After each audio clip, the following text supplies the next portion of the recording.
السلام عليكم ورحمة الله وبركاته. أهلا بيكم معايا فيديو جديد من فيديو النهاردة إن شاء الله هشرح فيه معاكم طريقة عمل مربع جديد سهل وبسيط لعمل بطانية بيبي أو مفرش للسرير. أتمنى يكون سهل وبسيط عليكم وكمان ينول أعجابكم. بسم الله الرحمن الرحيم. بنشتغل مع بعض بخيط صوف متوسط السمك مع إبرة رقم 3.5 ملم. طبعا سمك الخيط حجم الإبرة اللي انت بتشتغلي بيه مفيش منه أي مشكلة، وأي نوع خيط طبعا انت بتفضلي تشتغلي بيه بردك مفيش مشاكل. بنستخدم لوحدتنا النهاردة او لمربعنا النهاردة 4 الوان. هستخدم الاصفر والابيض والاخضر والبينك او الفوشيا، يعني على حسب ما انتوا تحبوا تدرجوا الالوان زي ما انتوا عاوزين. بنبتدي بسم الله الرحمن الرحيم. اول حاجة ببتدي اشتغلها هي بتكون دائرة مكونة من 4 سلاسل، وبداخل الدائرة دي هبتدي اكون 12 غرزة عمود بلف. بسيب مسافة بسيطة من الخيط والف الخيط حلقة على الهواء. بدخل داخل الحلقة، اسحب الخيط واخرج منه بالشكل ده، واشد خيط البداية بقفل عقدة بداية.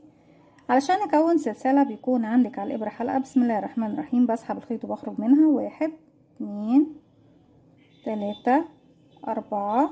لو حابة تزودي المنتصف بتاع الدائرة الفراغ بتاعه مفيش اي مشكلة. هسيب اخر 3 سلاسل اللي هما طبعا اول 3 سلاسل بالنسبة لي دلوقتي، واروح لاول سلسله اشتغلتها في الحلقه الاماميه الفرونت لوب. بدخل اسحب الخيط واخرج من تحت الحلقه دي ومن تحت الحلقه اللي عندي على الابره بغرزه منزلقه سليب ستيتش. طيب نبتدي بقى نكون غرزه عمود بلفه. اما انك تشتغلي 3 سلاسل وتحسبيهم اول عمود عندك، او انك تشتغلي سلسلتين وما بتحسبيهمش من العدد خالص، وما بيكونوش عندك اي حاجه، هما لا شيء، مجرد سناده توصلك لارتفاع مقارب للغرزه اللي احنا هنشتغلها وهي غرزه العمود. هنشتغل سلسلتين 1 2، مش هعتبرهم من العدد. معايا على الابره حلقه، بلف لفه واحده بقى حلقتين، بدخل فراغي اسحب الخيط واخرج. معايا كده 3 حلقات، هسحب الخيط واخرج من حلقتين، اتبقوا 2 هسحب الخيط واخرج من حلقتين. قبل ما نبتدي نكمل شغلنا بيجيلي اسئله كتير جدا: يا رندا انا دايما الشغل بتاعي لما باجي اشتغله مش بيكون مفروض زي ما انت بيكون مفروض معانا وانت بتشرحي في الفيديو. دايما الشغل يكشكش او يكون المربع او الوحده اللي بتشغليها ضمه على بعضها ومش مظبوطه. ده طيب ده نتيجه بعض البنات طبعا بيكتبوا تعليقات لبعضهم وبيردوا على بعض. بيقولوا ان احنا ممكن نستخدم ابره اكبر حجما. ده ممكن، بس انا مفضلش النقطه دي، لاني مش كل البنات هتقدر تتحكم في المسألة دي. النقطة واحدة بس، هي انك تتحكمي في مسكة الخيط. ما تلفيش الخيط قوي على ايديكي كده وتضمي وانتي بتشتغلي تبقي مضيقة الشغل بالشكل ده، لا انت كده بتشدي الخيط ما بتديش للشغل راحته. حاولي انك تكوني ولا تسيبي قوي ولا تشدي الخيط قوي، خليه خير الامور الوسط. امسكي الخيط بطريقة تكون مناسبة، بحيث ان الخيط ما يكونش مشدود ولا كمان مترهل يديكي وسع ويرهل الوحدة معاكي. نبتدي نكمل كده عمود 2، وبكمل لغاية ما بيكون معايا 12 عمود بلف. رجعت لكم تاني كده، بقى معايا 1 2 3 4 5 6 7 8 9 10 11، فاضل لي رقم 12. وبرضك هشرح معاكم حاجة برضك تكون للبنات اللي بيقولوا شغلهم بيكون مشدود. وليكن هنا مثال بسيط على غرزة العمود بلفة. انا لو شادة الخيط يا بنات جامد جدا ومش مسيبة ايديا او مدية للخيط راحته، ببتدي الف الخيط زي ما احنا شايفين، بدخل فراغي اسحب الخيط واخرج. كده انت سحبتي وسبتي الحلقة عندك هنا تحت اهو، ورجعت لفيت الخيط وخرجت من حلقتين، لفيت الخيط وخرجت من حلقتين. بصي هتبصي تلاقي ان طول العمود ده مختلف عن الاعمدة اللي قبله، مضموم وقصير. تمام. فانا لما هاجي اشتغل ما بسيبش ما بشدش الخيط بالشكل ده، انا بلف الخيط وانا خيطي مرتاح، بدخل فراغي اسحب الخيط واخرج. ما تقفيش عند الحد ده، لا، خدي الارتفاع المناسب، ارفعي شويه كده، اوصلي للطول المناسب للغرزه بتاعتك. وبعد كده لف الخيط وخرجي من الحلقتين، بردك سيبي للحلقتين دول البراح بتاعهم او متاعهم، ولف الخيط وخرجي من حلقتين. اصبح انا العمود عندي دلوقتي طوله مرتاح والغرزه نفسها مرتاحه زي ما احنا شايفين. طيب كده زي ما احنا شايفين بالشكل ده، بس هنرجع حلقتين كمان من الغرزه دي ونبتدي نغير اللون للون الجديد. هسيب مسافة بسيطة من الخيط وابتدي ألف الخيط حلقة على الهواء. أدخل داخل الحلقة أسحب الخيط وأخرج منها. طرف خيط البداية بشده بقى في العقدة البداية. الحلقة الجديدة باللون الجديد بسحبها من تحت الحلقتين الباقيين عندي على الإبرة. طيب هبتدي أسحب كل الخيوط اللي مش بشتغل بيها خلف الشغل، واروح لأول غرزة عمود اشتغلته بشوفها هي فين. السلسلتين ملناش علاقة بيهم، دي أول عمود، بنزل تحت حرف الفي، الضلعين الامامي والخلفي، الفرونت لوب والباك لوب، واضيف معايا كل الخيوط اللي مش هشتغل بيها، واسحب الخيط واخرج من تحتهم من تحت الحلقه اللي عندي الابره في غرزه منزلقه. الخيط الاصفر خلاص هسيبه في المكان دوت، وبعد كده هسيب منه 15 سنتي، وبعد كده اقصه بابره التنظيف واخيطه ايه في خلف الشغل. طيب زي ما احنا شايفين شغلك مفرود، مفيش حاجه مكشكشه، مفيش حاجه ضيقه، المهم ان انت خيطك وانت ماسكاه ما بتكونش مسيباه. هنبتدي نشتغل السطر دوت. ببتدي اشتغل بغرزه الكلاستر. كلاستر مكونه من 3 عمود بلف، برتفع سلسلتين 1 2، ومش بعتبر السلسلتين دول اي حاجه عندي. الخيط هنا فيه مشكله بس مش مشكله، لما نوصل للحته دي نبقى نعالجها. ابتدي بقى الف الخيط، بدخل فوق الفراغ الاول هو اسحب الخيط واخرج. عفوا، معايا 3 حلقات، هسحب الخيط واخرج من حلقتين، اتبقى كده معايا حلقه على الابره. الحلقه الاساسيه والحلقه دي بقوا حلقتين، مش هسحبهم من على الابره، هلف الخيط تاني وفي نفس الفراغ هو بدخل هسحب الخيط وهخرج. معايا كده كام؟ هسحب من حلقتين، الف الخيط واخرج من حلقتين، واخلي الحلقه الاخيره برضو. تالت مره الف الخيط، بدخل فراغي، اسحب الخيط واخرج، ونسحب من كام حلقه؟ من حلقتين بس، واخلي الاخيره على الابره. اصبح كده معايا كام حلقه على الابره؟ 1 2 3 4. الحلقه الاساسيه اللي انا طبعا كنت مرتفعاها من السلسلتين، والثلاث حلقات من الثلاث اعمده اللي اشتغلتهم، وسبت اخر حلقه عندي على الابره بقى 4. هسحب الخيط واخرج من الاربعه. سلسلتين مسافه، سلسله بقفل بيها، والسلسله التانية مسافه، لكن هنقولهم سلسلتين مسافه باختصار على طول، لان كده كده بعد الغرزه بتشتغل السلسلتين. هبتدي الغرزة اللي بعدها كمان هشتغل فيها كلاستر من 3 عمود، 1. بنخرج من حلقتين ونخلي الأخيرة ألف الخيط، بدخل فراغي هو هسحب الخيط وهخرج، هلف الخيط واخرج من حلقتين 1 2، واخلي الحلقة الأخيرة 3 عمود بنفس الطريقة. نخرج من حلقتين ونخلي الحلقة الأخيرة. كده معايا 4 حلقات على الإبرة، بسحب الخيط واخرج من الأربعة واخد سلسلتين مسافة 1 2. عفوا. طيب هنا فوق تحت السلسلتين اللي هي العمود ده، فوقيه السلسلتين هسيبه مش هشتغل فيه، هلف الخيط، هسيب العمود ده واروح للعمود اللي بعده وابتدي اشتغل الكلاستر بتاعتي. 1 2 3 4 حلقات. اسحب الخيط واخرجي من الأربعة وخدي سلسلتين مسافة 1 2. يعني انا من فوق يا بنات كل غرزة كلاستر بشتغلها باخد بعدها ايه؟ سلسلتين. اما من تحت مرة بشتغل كلاستر ورا بعض، وبسيب الفراغ رقم 3 واروح لرقم 4 ابتدي كلاستر، وارجع في رقم 5 كمان كلاستر، يعني 2 كلاستر ورا بعض وبعد كده فراغ بسيبه. ده 1 2 3. معايا 4 حلقات على الابره، بسحب الخيط واخرج منهم واخد سلسلتين.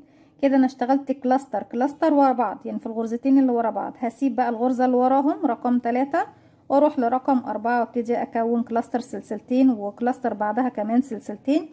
فوق تحت السلسلتين اللي هم في الفراغ رقم 3 بسيب العمود اللي تحتهم، بمعنى ان انا بشتغل غرزتين فيهم كلاستر، والفراغ اللي بعدهم بسيبه بس باخد فوق منه ايه؟ سلسلتين. 2 كلاستر بسيب فراغ، 2 كلاستر بسيب فراغ، لغايه ما بوصل لنهايه السطر. هكمل وارجع لكم. رجعت لكم تاني. في نهايه السطر بروح لاول غرزه كلاستر اشتغلتها بقفل بغرزه منزلقه، وابتدي بعد ما قفلت بغرزه منزلقه هبتدي بقى اسحب اللون الجديد من نفس المكان اللي احنا واقفين عنده. هجيب اللون الجديد البينك او الفوشيا، درجة من الدرجات بتاعتهم، بقفل غرزة عقدة بداية، وبعد كده الحلقة الجديدة بسحبها من تحت الحلقة الموجودة عندي على الابرة. عفوا. هبتدي بقى اشد خيط اللي هو اللون الابيض واسيبه في نفس المكان دوت، انا خلاص مش محتاجاه في السطر ده تاني. السطر اللي جاي هسحب بس معايا ايه؟ الخيط اللي هو باللون البينك للسلاسل. هبتدي اشتغل داخل السلاسل، فبالتالي مش هشتغل فوق غرز الكلاستر نهائي، بمشي بمنزلقة لغاية السلسلتين. فوق كل سلسلتين بشتغل غرزة نصف عمود، 4 عمود بلفة، غرزة نصف عمود في نفس الفراغ. هرتفع سلسلة واحدة بس ومش بعتبرها اي حاجة من العدد، وهلف الخيط على الابرة وبدخل فراغي، اسحب الخيط واخرج. معايا الابرة 1 2 3، بسحب الخيط واخرج منهم بغرزة نصف عمود. 4 عمود بلفة في نفس الفراغ، 1 2 3 4، وفي نفس الفراغ هو كمان غرزة نصف عمود. 1 هاف دبل كروشيه. طيب كده خلصت السلاسل الاتنين دول. هسيب غرزة الكلاستر اتجاهلها تماما واروح اكرر فوق سلسلتين نفس النظام. نصف عمود 1 هاف دبل كروشيه، 4 دبل كروشيه، 4 عمود بلفة، 1 2 3 4 1 هاف دبل كروشيه، نصف عمود كمان في نفس الفراغ. وبكرر اني بسيب غرزة الكلاستر وفوق كل سلسلتين بشتغل بنفس الطريقة بحيث انها تديني شكل الوردة زي ما احنا شايفين. نصف عمود، 4 عمود بلفة واحدة، نصف عمود، وبكرر دوت من فوق. طبعا ما بين كل مجموعة ومجموعة ما باخدش سلاسل. هكمل وارجع لكم.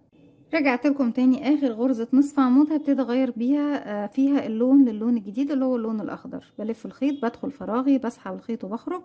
معايا 3 حلقات. مش هسحبهم بقى باللون ده، لا هسحبهم باللون الجديد. اجيب اللون الاخضر وبقفل عقدة بداية، بسحبها من تحت ال3 حلقات الباقيين عندي على الابرة. تظبطي طبعا طول الغرزة الاخيرة اللي انت شغلاها، ونروح ناخد الخيوط اللي مش هشتغل بيها وبروح فوق اول غرزة اشتغلتها هنا نصف عمود فوق حرف الفي ليها، واسحب كل الخيوط معايا اثبتها بس على الابرة وبسحب بغرزة منزلقة. طيب نبتدي بقى نشتغل في المكان دوت. اول مكان ببتدي اشتغل فيه هو المكان اللي ما بين كل 6 غرزة زي ما احنا شايفين، اللي ما بين كل مجموعة ومجموعة. طيب انا هنا في المكان ده هرتفع سلسلة واحدة بس ارتفاع غرزة الحشو، وفي نفس المكان هدخل بس هرجع كده للخلف عشان عايزة الفراغ اللي ما بين ايه المجموعتين. هدخل هنا وهشغل غرزة حشو، هسحب الخيط وهخرج معايا على الابرة حلقتين، بسحب الخيط واخرج من الحلقتين بغرزة حشو. طيب ممكن نستبدل الغرز في السطر ده، ممكن نستبدلها بغرز تانية. زي ايه يا رندا؟ زي غرزة الحشو انا ممكن استبدلها بغرزة نصف عمود، بس لو هشتغل هنا بنصف عمود في الزاوية هكونها بعمود ب2 لفة. اما لو هشتغل بغرزة حشو فبشتغل في الزاوية بغرزة عمود بلفة واحدة. طيب كده اشتغلنا المكان دوت واشتغلت فيه غرزة حشو. هاخد 5 سلسلة، 1 2 3 4 5، وهسيب المجموعة دي طبعا النصف عمود والأعمدة، المجموعة اللي عندي مكونة من 6 غرزة دول، وهلف الخيط مرة واحدة لو بشتغل بعمود بلفة واحدة لان انا اشتغلت بحشو، لكن لو اشتغلت بنصف عمود هشتغل بعمود بلفتين. تمام كده، لفة واحدة على الابرة وبدخل هنا اكون عمود. 5 سلسلة، 1 2 3 4 5، وكمان مرة في نفس الفراغ هو بكون كمان عمود بلفة. تمام، نرجع تاني نكرر. 5 سلسلة، 1 2 3 4 5، وهنروح فين؟ مش هلف الخيط على الابره بقى لاني هروح اسيب ال6 غرز دول، وما بين ال6 غرز وال6 غرز في الفراغ اللي في المنتصف بشغل غرزة حشو. مرة بشتغل حشو، مرة بشتغل زاوية فيها عمود. 5 سلسلة عمود، سواء بقى عمود ب2 لفة عمود بلفة واحدة مفيش عندي اي مشكلة. وهنا بردك ممكن تكون حشو او نصف عمود بردك ما عنديش مشكلة. المهم ان انا بكون شكل المربع بتاعي. 5 سلسلة، 1 2 3 4 5، المسافة دايما عندي من فوق 5 سلسلة. هلف الخيط، هروح الفراغ عندي اشتغل عمود. 5 سلسلة، 1 2 3 4 5، وكمان مرة في نفس الفراغ هو بشتغل عمود بلفة. وبنكرر الخطوة دي لغاية ما بنوصل لنهاية السطر زي ما احنا شايفين. طبعا في نهاية السطر كده هيكون اتكون معايا المربع. بكمل وارجع لكم نكمل مع بعض. رجعت لكم تاني زي ما احنا شايفين قد ايه مربع لطيف ورقيق وجميل جدا والواناته حلوة قوي، سواء اشتغلتي بالبينك الفاتح او الفوشيا زي ما احنا شايفين اللي هو الغامق، او اي درجة من درجاته، او الاحمرات كمان بتكون حلوة قوي، او ممكن تغيري تدريجات الزهرة كلها او المربع كله.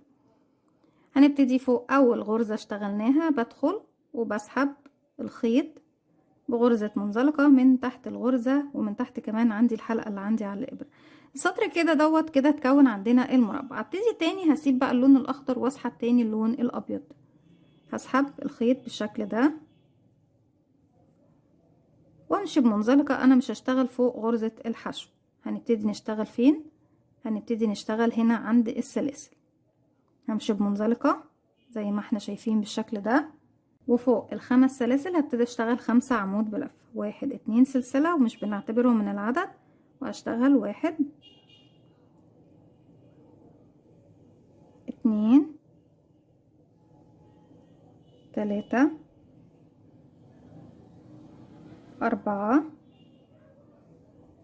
و5. طيب كده خلصنا ال5 عمود فوق ال5 سلاسل. طيب نبتدي نشتغل فوق الزاوية. العمود نفسه مش هشتغل عليه ولا ده ولا ده، لكن هشتغل فوق ال5 سلاسل. هشتغل 3 عمود 3 سلسلة 3 عمود بلفة فوق نفس السلاسل ال5، نفس الفراغ. 1 2 3 3 سلسلة، 1 2 3، وكمان مرة في نفس الفراغ 3 عمود. 1 2 3. برجع تاني فوق ال5 سلسلة بكون 5 عمود. 1 2 3 4 5. هسيب الحشو واروح فوق ال5 سلاسل 5 عمود. 1 2 3 4 5. نرجع تاني فوق الزاوية اللي هي فيها 5 سلسلة، 3 عمود 3 سلسلة 3 عمود في نفس الفراغ. 1 2 3 3 سلسلة، 1 2 3، وكمان مرة في نفس الفراغ. 1 2 3، وبكرر دوت لغاية ما بوصل الى نهاية السطر. زي ما احنا شايفين كده خلاص بيبتدي يتكون معايا مربع اعمدة. خلاص هو زي المربع المصمت او مربع الاعمدة، بيكون كله اعمدة قصادي والزوايا الاربعة بس. هكمل بقى لغاية ما اوصل لنهاية السطر وارجع لكم نكمل السطر الجديد مع بعض. رجعت لكم تاني كده في نهاية السطر. انا هنا اشتغلت 4 عمود، والعمود رقم 5 هبتدي اغير فيه للون اللي هو الاخير، اللي بنرجع تاني اللون الزهرة اللي اشتغلنا داخل السطر رقم 3. بسيب بقى اللون الابيض، بسحب تاني اللون الفوشيا او البينك، وبروح لاول غرزة اشتغلتها وبقفل بغرزة منزلقة. طيب السطر ده ببتدي خلاص بقى اشتغله كله باللون ده الاخير معايا، اللي هو نفس لون الزهرة الداخلي. وزي ما قلت لكم انتوا تقدروا طبعا تدرجوا الالوان زي ما انتوا عاوزين، مفيش اي مشكلة، ومش لازم تلتزموا بالالوان اللي انا بستخدمها للمفرش او للوحدة اللي اشتغلناها مع بعض. هبتدي فوق كل غرزة تقابلني بشتغل غرزة عمود زيها بالظبط، سلسلتين مش بعتبرهم من العدد، واول غرزة عمود اهي فوقيها عمود، واللي بعده كل عمود فوقيه عمود بلفة زي 3 4، والاخير عندي رقم 5. طيب هيقابلني 3 اعمدة الزاوية بردك بشتغل فوقيهم اعمدة زيهم بالظبط، 1 2 و3. طيب وصلنا ل3 سلاسل الزاوية يا رندا، نعمل ايه؟ زي ما انا اشتغلت تحت بالظبط، 3 عمود 3 سلسلة 3 عمود بلفة. 1 2 3 3 سلسلة، 1 2 3، كمان 3 عمود. 1 2 3. نرجع تاني فوق الأعمدة أعمدة، شدي بس ايه الغرز اللي بتكون في الزاوية، لأن العمود الأول من المجموعة اللي تحت بتكون الأعمدة اللي انت شغلاها مخبياه، تمام؟ فخدي بالك من العدد. نشتغل فوق كل عمود عمود لغاية ما بوصل ل3 سلاسل الزاوية، بشتغل فوقيهم 3 عمود 3 سلسلة 3 عمود في نفس الفراغ. انا كده ما بعدش يا بنات، انا كل فراغ خلاص بيقابلني بشتغل فوق منه عمود بلفة زيه بدون اي عدد. خلاص انا ما عنديش اي مشكلة في ان انا افضل اعد او احدد الاعداد معايا، لا مش مشكلة خالص، احنا كده كده محددين في السطر اللي فات. لكن انا عندي كده الفراغات اللي بتقابلني كلها بملاها بغرزة العمود بلفة فوقيها لغاية ما هوصل تاني لمكان الزاوية اللي فيها 3 سلاسل. برجع تاني اهو اشتغل داخل الزاوية 3 عمود 3 سلسلة 3 عمود بلفة في نفس الفراغ. 1 2 3 3 سلسلة، 1 2 3، كمان 3 عمود. 1 2 3 وبكرر بقى زي ما احنا شايفين حتى نصل الى نهاية السطر عندنا. بصوا حتى كمان لما ضفنا اللون الاخير بيدينا حاجة تحفة تحفة تحفة، برغم ان هو سيمبل ورقيق جدا وبسيط الا انه جميل، وتداخل الالوان فيه بيدينا بهجة كده ونوع من الجمال. بكده بكون وصلت معاكم لنهاية فكرتي النهاردة. بكرر بنفس الطريقة لغاية ما بوصل لنهاية السطر. في نهاية السطر فوق اول عمود بلفة اشتغلناه بقفل بغرزة منزلقة. طريقة التشبيك بنشبك بغرزة المنزلقة او بالخيط والابرة، والاتنين ليهم فيديوهين على القناة، كل طريقة ليها فيديو خاص بيها، بالاضافة لاكتر من 10 طرق كمان غير الطريقتين دول لتشبيك الوحدات بالكروشيه. طبعا تقدروا تستخدموا اي طريقة منهم، لكن انا الموديل ده اعوذ بالله من كلمة انا بنستخدم فيه طريقة المنزلقة او طريقة الخيط والابرة، لكن طبعا ينفع نستخدم الحشو او طريقة الجراني او طريقة الزجزاج او اي طريقة من الطرق الموجودة عندنا ال 12 الموجودين على القناة. اتمنى فيديو النهاردة يكون سهل وبسيط عليكم وكمان ينول اعجابكم. ما تنسوش فضلا ليس امرا اذا عجبكم الفيديو تدعموني بلايك وشير وسبسكرايب، واستنوني في فيديو جديد من وي. وما تنسوش كمان تفعلوا زرار الجرس علشان يوصلكم مني كل جديد، وكمان ما تنسوش تتابعوا صفحتي على الفيسبوك. السلام عليكم ورحمة الله وبركاته.